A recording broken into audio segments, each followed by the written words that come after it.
Panorama general de los 7 hábitos. Básicamente, nuestro carácter está compuesto por nuestros hábitos. Siempre un pensamiento cosecha una acción, siempre una acción cosecha un hábito, siempre un hábito cosecha un carácter, siempre un carácter cosecha un destino, dice el proverbio. Los hábitos son factores poderosos en nuestra vida, dado que se trata de pautas conscientes, a menudo inconscientes, de modo constante y cotidiano, expresa nuestro carácter y genera nuestra efectividad o inefectividad. Según dijo alguna vez el gran educador Horace Hayman, los hábitos son como hebras. Si día tras día las trenzamos en una cuerda, pronto resultará irrompible. Personalmente no estoy de acuerdo con la última parte, pero también sé que no es fácil ni rápido suponer un proceso y un compromiso tremendo. Los hábitos tienen también una enorme atracción gravitatoria. Más de la mayoría de las personas comprenden o admiten para romper tendencias habituales profundamente enraizadas, tales como la indecisión, la impaciencia, la criticidad o el embolismo, que violan los hábitos. Los hábitos que cualquier fuerza natural, la atracción de la gravedad, puede operar con nosotros o contra de nosotros. La atracción gravitatoria de algunos de nuestros hábitos puede normalmente impedirnos que vayamos a donde queremos ir, pero también es la atracción gravitatoria a la que mantiene unido al mundo, a los planetas en sus órbitas y el universo en orden. Es una fuerza poderosa y si la empleamos con efectividad podemos utilizar para generar cohesión y el orden que necesitamos para lograr la efectividad de nuestras vidas. Los hábitos definidos. Para nuestros fines, definiremos el hábito como una interacción conociendo capacidad y deseo. El conocimiento es el paradigma teórico, el por qué. La capacidad es el cómo hacer y el deseo es la motivación. El querer hacer es para convertir de nuestra vida. Necesitamos esos 3 elementos. Yo puedo ser inefectivo en mis interacciones con mis compañeros de trabajo, con mi cónyuge o mis hijos, aunque principios correctos de la interacción humana, tal vez ni siquiera sepa que necesita escuchar y saber cómo escuchar. A menos que quiera escuchar, a menos que tenga ese deseo, no se convertirá en un hábito de mi vida. Para crear un hábito hay que trabajar en esas 3 dimensiones: conocimiento, qué, por qué; hábitos, deseo, querer; capacidades, cómo. La efectividad definida. Los 7 hábitos son hábitos de efectividad, como se basan en principios, brindan los máximos beneficios posibles a largo plazo, se convierten en las bases del carácter, creando un centro de potenciador de mapas, oportunidades y aprender a integrar continuamente otros principios en una especial de desarrollando antecedente. Son también hábitos de efectividad porque se pasan por un paradigma de la efectividad que está en nuestra armonía con una ley natural, con un principio que se ha denominado equilibrio PCP, contra el que muchas personas chocan. Este tipo de principio puede comprenderse fácilmente recordando la fábula de Esopo acerca de la gallina de los huevos de oro. Esopo cuenta que un pobre granjero descubrió un día que su gallina había puesto un reluciente huevo de oro. Primero pensó que debía de tratarse de algún tipo de fraude, pero como iba a deshacerse del huevo, lo pensó por segunda vez y se lo llevó para comprobar su valor. El huevo era de oro puro. El granjero no podía creer en su buena suerte. Más incrédulo aún se sintió al repetirse la experiencia día tras día. Se despertaba y corría a su gallina para encontrar otro huevo de oro. Llegó a ser fabulosamente todo lo que parecía bonito como que fuera cierto. Pero junto con su crecimiento de riqueza llegaron la impaciencia y la codicia. Incapaz de esperar día tras día los huevos de oro, el granjero decidió matar a la gallina para obtenerlos todos de una vez, pero al abrir el ave la encontró vacía. Allí no había huevos de oro y ya no habría modo de conseguir ninguno más. El granjero había matado a la gallina que los producía. Sugirió que en esa fábula una ley natural, un principio, la definición básica de la efectividad. Cuanto más se hace, más efectivo es, pero como nuestro es relato, la verdadera efectividad está en función de 2 cosas: lo que se produce, los huevos de oro, y los medios o bienes de producción y la capacidad de producir, la gallina. Si uno adopta un modelo de vida concentrado en los huevos de oro y se olvida de la gallina, pronto se encontrará sin los medios que producen los huevos. Por otra parte, si uno limita a cuidar la gallina sin recoger los huevos de oro, pronto se encontrará sin dinero para alimentarse a sí mismo o alimentar al ave. La efectividad reside en el equilibrio, en lo que se denominó el equilibrio PSP. Es la producción de los resultados deseados de los huevos de oro, es la capacidad de producción, la aptitud o el medio que. Tres tipos de bienes. Básicamente hay tres tipos de bienes: los físicos, los económicos y los humanos. Considerémoslo uno a uno. Hace algunos años compré un bien físico, una cortadora de césped eléctrica. La usé repetidamente sin la menor preocupación por su mantenimiento. La cortadora trabajó durante 2 estaciones, pero después empezó a fallar. Cuando traté de repararla, limpiándola, poniéndole aceite y afilándola, descubrí que el motor había perdido más de la mitad de su fuerza original. Era esencialmente inservible. Si yo hubiera invertido en CP, en la prevención y el mantenimiento del bien, todavía estaría disfrutando de su P, el césped cortado. En cambio, tuve que gastar más tiempo y dinero comprando otra cortadora que el que habría gastado de haber cuidado la primera. Simplemente no me comporté de un modo efectivo. En nuestra búsqueda de resultados o bienes rápidos, a menudo provocamos el deterioro de un bien físico apreciado: un coche, un ordenador, una lavadora o un secador, incluso cuerpo. Mantener el equilibrio P y CP determina una diferencia enorme en el empleo efectivo de los bienes físicos. También influye poderosamente en el resultado del empleo de los bienes económicos. ¿Con cuánto nivel de vida para conseguir más huevos de oro? Un capital que mengua una capacidad descrecidamente para producir intereses o ingresos, y un capital menguamente llega a ser tan pequeño e incluso deja de satisfacer las necesidades básicas. Nuestro bien económico más importante es nuestra capacidad para ganar dinero. Si no invertimos continuamente para mejorar nuestro CP, limitamos severamente nuestras opciones, quedamos bloqueados en económicamente dependientes y a la defensiva. Tampoco es efectivo. En el área humana, el equilibrio PSP es igualmente fundamental, pero incluso más importante, porque son las personas las que controlan los bienes físicos y los económicos. Cuando una pareja de casados estamos preocupados por conseguir huevos de oro, los beneficios que por preservar que los posibles suelen volverse inservibles o desconsiderados descontinuamente, las pequeñas amabilidades y cortesías tan importantes para una relación profunda empiezan a usar técnicas de control para manipularse mutuamente, para sentarse sus propias necesidades, para justificar la espontaneidad, y comienzan a deteriorarse. Día tras día, la gallina se va enfermando un poco más. ¿Y qué decir de las relaciones entre padres e hijos? El niño pequeño es muy dependiente y muy vulnerable. Resulta tan fácil descuidar desde el principio la CP, la educación, la comunicación, la escucha. Somos mayores, más inteligentes. ¿Estamos en lo cierto? Por no decirte, el pequeño lo tiene que hacer. Sí, es necesario, grítenle inmediatamente, no se mueva de su posición. También se le puede mimar, recoger los huevos de oro de la eterna sonrisa de satisfacer siempre al niño, de dejarle hacer lo que quiera. Entonces crecerá sin normas ni expectativas internas, sin compromiso personal. De una u otra manera, la autoautoría o la permisiva, actuamos con la mentalidad de los huevos de oro. Uno pretende imponer su punto de vista o agradar, pero mientras tanto, ¿qué sucede con la gallina? ¿Qué uso pretende imponer su punto de vista o agradar? Pero mientras tanto, ¿qué sucede con la gallina? ¿Qué sentido de la responsabilidad tendrá el niño al cabo de unos años? ¿Qué autodisciplina, qué confianza en su capacidad para elegir o alcanzar metas importantes? ¿Y qué decir de las relaciones entre ambos? Cuando llegue a los años críticos en la adolescencia o a la crisis de la identidad, ¿sabrá acaso por su experiencia anterior que usted se ha escuchado sin juzgar, que se ha preocupado por él como persona? ¿Sabrá que puede confiar en usted sin excepciones ni reservas?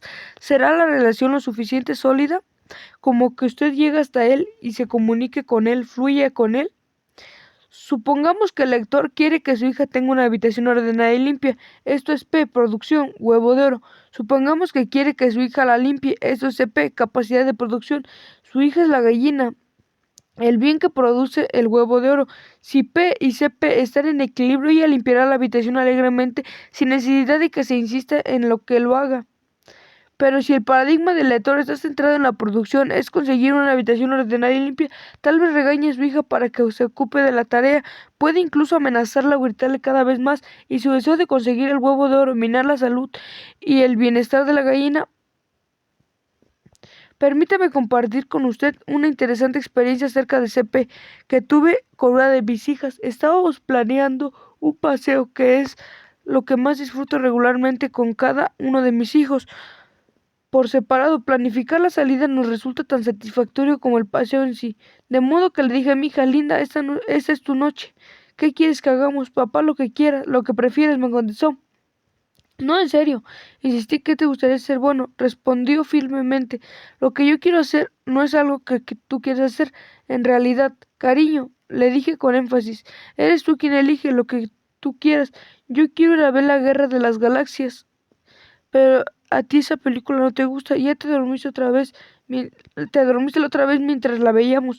A ti no te gustan esas películas de ciencia ficción. No te preocupes, papá. No, cariño, si eso te gusta, me gusta también a mí. Papá, no te preocupes, no es obligatorio que salgamos. Hizo una pausa y después agregó, pero ¿sabes por qué no te gusta la Guerra de las Galaxias? Porque no comprendes la filosofía y el entretenimiento de un caballero Jedi. ¿Qué? Las cosas que tú enseñas, papá, son las mismas que incluyen el entretenimiento de un caballero Jedi. Y eso hicimos. Se sentó junto a mí y me explicó el paradigma. Fui su alumno, se disilupó regularmente, fácilmente.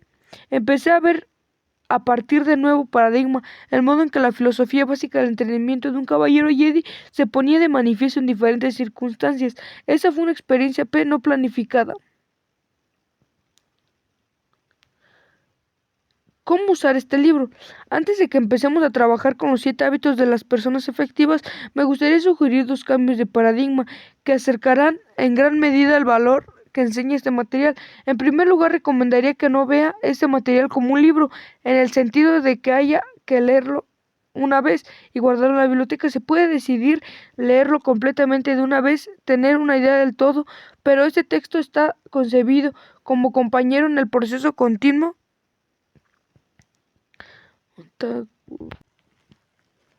Si usted supiera, por ejemplo, que tendrá que enseñarle el material sobre el equilibrio PSP a alguien en el plazo de las próximas 48 horas, ¿habría alguna diferencia en su experiencia de lectura?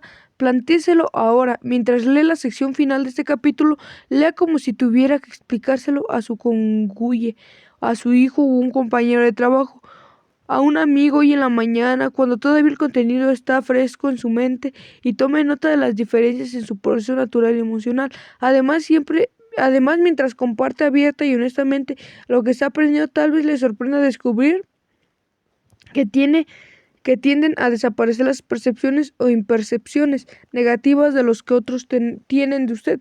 Aquellos a quienes usted enseñe lo verán como una persona que cambia y evoluciona, y estarán dispuestos a brindarle ayuda y apoyo mientras trabajan, tal vez conjuntamente, para integrar los 7 hábitos en sus vidas. Lo que puede esperar. En último término, como se ha observado Marilyn Ferguson, nadie puede conservar otro de que cambie cada uno de nosotros. Custodia una puerta del cambio que solo puede abrirse desde adentro. No podemos abrir la puerta de otro ni con argumentos ni con apelaciones emocionales. Si usted decide abrir su puerta del cambio para comprender realmente los principios encarnados en los 7 hábitos, no dudo en asegurarle que sucedan varias cosas positivas. Primero, su desarrollo será evolutivo, pero el defecto neto no será evolucionado. ¿No está usted de acuerdo con la mayoría por sí solo? Si se vive intensamente, puede transformar la mayoría de los individuos y las organizaciones. El efecto neto de abrir la puerta del cambio a los primeros 3 hábitos, los hábitos de la victoria privada, aumenta considerablemente la autoconfianza. Llegará a conocerse más profundamente y significativamente, a conocer su naturaleza, sus valores más profundos y su singular capacidad de aportación, mientras viva en su autocontrol y su capacidad autodirectiva. También se definirá desde adentro y no a través de las opiniones de la gente o de la comparación con otros. Lo correcto y lo incorrecto tienen un poco de ver con el hecho del ser juzgado.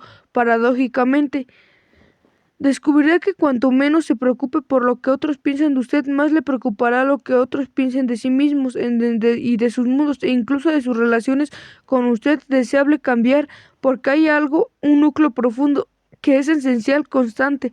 Cuando se abran los tres hábitos siguientes, los hábitos de la victoria pública, el lector descubrirá deterioradas o incluso rotas. Las buenas relaciones mejoran, se volverán más profundas, más sólidas, más creativas y más intérpidas. El séptimo, el séptimo hábito, si se internaliza profundamente, renovará los seis primeros y dará al lector una verdadera independencia. Esa fue una experiencia no planificada, fruto fortuito de una inversión en la CP, estrecho nuestra relación y resultó muy satisfactoria en sus frutos, pero también disfrutamos de los huevos de oro mientras la gallina, la calidad de la relación se nutría significativamente. CP organizacional. Uno de los aspectos extraordinariamente valiosos de todo principio correcto reside en que es válido y aplicable en una amplia variedad de circunstancias. A lo largo de este libro me gustaría compartir con el lector algunos de los modos en que estos principios se aplican tanto a las organizaciones, entre ellas las familias, como a los individuos. Cuando la gente no respeta el equilibrio PCP en uso de los bienes físicos en las organizaciones, reduce la efectividad organizacional y suele dejar a otros una gallina moribunda. Por ejemplo, una persona a cargo de un bien físico, digamos una máquina, puede estar ansiosa por causar una impresión por sus superiores. Tal vez la empresa pase por una etapa de rápido crecimiento y lleguen pronto las promociones. Por lo tanto, este hombre está produciendo en niveles óptimos, ningún tiempo muerto, nada de mantenimiento. La máquina trabaja día y noche y la producción es extraordinariamente. Los costos bajan, las posibilidades son infinitas. Al cabo de poco tiempo, el hombre obtiene su ascenso, huevos de oro. Pero supongamos el lector, que es un sucesor en el puesto, hereda entonces una gallina muy enferma, una máquina que ya está deteriorada y empieza a fallar. Tiene que realizar una inversión considerable para su mantenimiento. Los costos se disparan, la utilidad cae en picado. ¿Y a quien se culpará por la pérdida de los huevos de oro? A usted. Su preceptor destruyó el bien, pero el bien contable solo informa sobre las unidades producidas, costos y utilidades. El equilibrio PCP resulta particularmente importante cuando se aplica a los bienes humanos de la organización, clientes y empleados. Conozco un restaurante que serviría una exquisita sopa de almejas. Habitualmente estaba lleno de clientes, después lo vendieron y al nuevo propietario le interesaron más los huevos de oro. Decidió abaratar la sopa durante más o menos un mes. Con costos más bajos e ingresos constantes, las ganancias crecieron rápidamente, pero poco a poco los clientes empezaron a desaparecer. Desapareció la confianza y el negocio declinó casi hasta extinguirse. El nuevo propietario trató de desesperarse de rehabilitarlo, pero había descuidado a los clientes, defraudando su confianza y perdido el bien de su lealtad. Ya no había gallina alguna que pusiera huevos de oro. Hay organizaciones que hablan mucho sobre los clientes y descuidan por completo a las personas que tratan de ser como ellos. Como queremos que ellos traten a nuestros mejores clientes. Se puede comprar el trabajo de una persona, pero no se puede comprar su corazón. En el corazón está su lealtad y el entusiasmo. Tampoco se puede comprar su cerebro. Ahí está su creatividad, su ingenio y sus recursos intelectuales. Para actuar sobre la CP hay que tratar a los empleados como voluntarios, tan voluntarios como los clientes, porque eso es lo que son, aportan voluntariamente sus mejores dotes, el corazón y la mente. Cierta vez en un grupo en el que yo me encontraba, alguien preguntó cómo se puede poner orden entre estos empleados perezosos e incompetentes. Un hombre respondió con granadas de mano. Algunos otros festejaron ese tipo de chiste retrogrado la administración de empresas, ese enfoque de la supervisión en términos de pongámoslo en orden o tirémoslos por la borda. Pero en otra persona del grupo reflexionó: ¿quién recogerá los restos? No quedan restos. Bien, porque no se hace lo mismo con sus clientes. Siguió preguntando al otro: basta con decirles, escuchen, si no compran, váyanse de aquí. No se puede dejar eso con los clientes. ¿Y cómo se lo puedo hacer a los empleados? Porque a ellos yo soy quien les da el trabajo, ya veo. Y sus empleados les son fieles, trabajan duro. ¿Cuánto tiempo duran en el puesto? ¿Bromea? Hoy en su día no se puede encontrar gente que valga la pena. Los empleados cambian mucho de trabajo. Hay mucho ausentismo, multiempleo. La gente ya no se preocupa. El interés puesto en los huevos de oro, esa actitud, ese paradigma, es totalmente inadecuado para extraer las poderosas energías de la mente y el corazón de otra persona. Un límite a corto plazo es importante, pero no es lo fundamental. La efectividad reside en el equilibrio. Centrarse excesivamente en P da por resultado una salud deteriorada, máquinas desgastadas, cuentas bancarias de números rojos y relaciones rotas. Centrarse demasiado en CP es como correr 3 o 4 horas al día, alargando acerca de los 10 años de vida que en eso va a traer a nuestras vidas sin darnos cuenta de lo que estamos perdiendo en la propia carrera. Eso también no va a dejar durante no ir a la escuela sin producir viviendo de los huevos de otra persona. El síndrome del estudiante eterno. Mantener el equilibrio PCP, el equilibrio entre los huevos de oro y la producción y la salud y el bienestar de la gallina, capacidad de producción, suele exigir un juicio delicado, pero sostengo que es la esencia de la efectividad. Equilibra el corto plazo con el largo plazo, equilibra la búsqueda del título y el precio de obtener una educación, equilibra el deseo de una habitación limpia y la construcción de una relación en la que el niño se compromete interiormente a limpiarlo, con alegría y buena disposición, sin supervisión externa. Este es un principio de que podemos encontrar validando en nuestra propia vida cuando vamos al límite de nuestras fuerzas para conseguir más huevos de oro y enfrentarnos, o quedamos exhaustos, incapaces ya de producir nada, o cuando dormimos bien por la noche y nos despertamos dispuestos a trabajar durante el día. También podemos advertir su vigencia cuando se presionamos a alguien para imponerle nuestro punto de vista y de algún modo sentirnos un vacío en la relación, o cuando realmente invertimos tiempo en una relación y encontramos que el deseo y la capacidad para el trabajo conjunto, para la comunicación, dan un salto importante.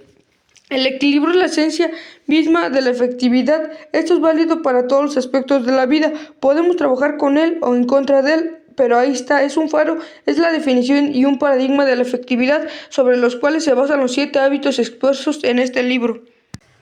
Mientras lee este libro, trate de tomar distancia respecto de sí mismo, trate de proyectar su conciencia hacia un rincón del techo y mírese leyendo. Con el ojo de la mente puede mirarse a sí mismo casi si fuera otra persona.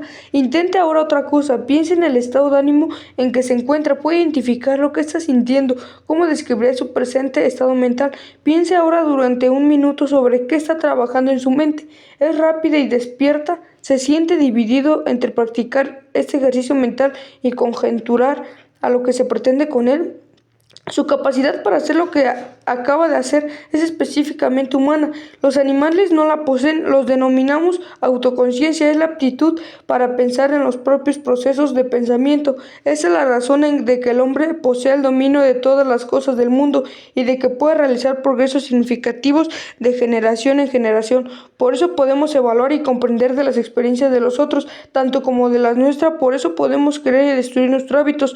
No somos nuestros sentimientos, no somos nuestros estados de ánimo, ni siquiera somos nuestros pensamientos. El hecho mismo de que podamos pensar sobre estas cosas nos separa de las cosas y del mundo animal. La conciencia nos permite distanciarnos y examinar incluso el modo en que nos vemos. Ver el paradigma de nosotros mismos es el más fundamental para la efectividad. Afecta no solo a nuestras actitudes y conductas, sino también a lo que vemos en las personas. Se convierte en nuestro mapa de la naturaleza de la humanidad. Esto limita significativamente nuestro potencial personal y también nuestra capacidad para relacionarnos con los demás, pero a causa de singular capacidad humana de la autoconciencia podemos examinar nuestros paradigmas para determinar si son principios basados en la realidad o están en la función de condicionamientos y condiciones. El espejo social. Si la única visión que tenemos de nosotros mismos proviene del espejo social, del actual paradigma social y de las opiniones, percepciones y paradigmas de las personas que nos rodean, la concepción que tengamos de nosotros será como la imagen reflejada en los espejos deformantes de los parques de atracciones. Siempre te retrasas. ¿Por qué no puedes mantener las cosas en orden? ¿Tienes que ser un artista? Comes como un cerdo. Me parece increíble que hayas ganado. Esto es tan simple, ¿por qué no lo comprendes? Esas imágenes están como desmembradas y carecen de proporción. A menudo son las inyecciones qué reflejos proyectan las preocupaciones y las debilidades del carácter de las personas, en las que se originan y que no nos proporcionan un reflejo correcto de lo que somos. El reflejo de los actuales paradigmas sociales nos dicen que hayamos en gran medida determinados por el reflejo de los actuales paradigmas sociales que nos dicen que determinados por el condicionamiento y por ciertas condiciones, aunque hayamos reconocido el tremendo poder del condicionamiento en nuestras vidas, es decir, que estemos determinados por él, que no tengamos ningún control sobre la influencia que genera un mapa totalmente distinto. Hay en realidad tres mapas sociales, tres teorías determinadas ampliamente aceptadas que independientemente o en combinación pretenden explicar la naturaleza del hombre. El determinismo genético dice básicamente que la culpa es de sus abuelos. Esta es la razón de que usted tenga mal genio. Sus abuelos eran irascibles y eso está en su ADN. El ADN pasa de generación en generación y si usted lo ha heredado además es irlandés y así son los irlandeses. El determinismo físico dice básicamente que la culpa es de los padres. Su educación, sus experiencias infantiles establecieron lo esencial de sus tendencias personales y la estructura de su carácter. A ello se debe que no le gusta estar rodeado de personas. Así es como lo educaron sus padres. Usted se siente terrible cuando usted era muy vulnerable, tierno y dependiente. Su recuerdo del castigo, el rechazo, la comparación con los demás y los problemas emocionales cuando uno no se comporta de acuerdo con lo esperado. El determinismo ambiental dice que la culpa es del patrono, del jefe o de su esposa, su hijo adolescente, su situación económica o la política nacional. Alguien o algo de su ambiente es responsable de su situación. Todos estos mapas se basan en la teoría de estímulo-respuesta que solemos asociar con los experimentos de Pavlov. La idea básica es que estemos condicionados para responder de un modo particular a un estímulo concreto.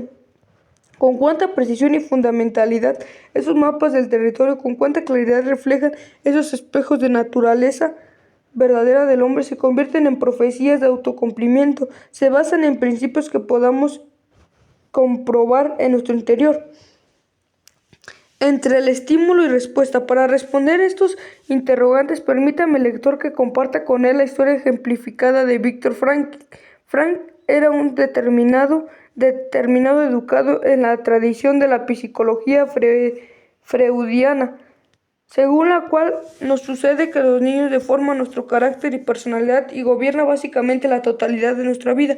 Los límites y parámetros de nuestra vida estarían fijados y en lo esencial no sería mucho de lo que podríamos hacer al respecto. Frank era también psiquiatra y judío. Estuvo encerrado en campos de concentración de la Alemania nazi, donde experimentó cosas tan repugnantes para nuestro sentido de la decadencia, incluso repetirlas aquí nos provoca zozobra. Sus padres y su hermano y su mujer murieron en los campos, en cámaras de gas, con la excepción de su hermana. Perdió a toda su familia. El profe Fan fue torturado y sometido a innumerables humillaciones sin estar seguro de si el momento siguiente lo llevarían a la cámara de gas o se quedaría entre los que salvaban, los cuales retiraban los cuerpos, las cenizas de los condenados.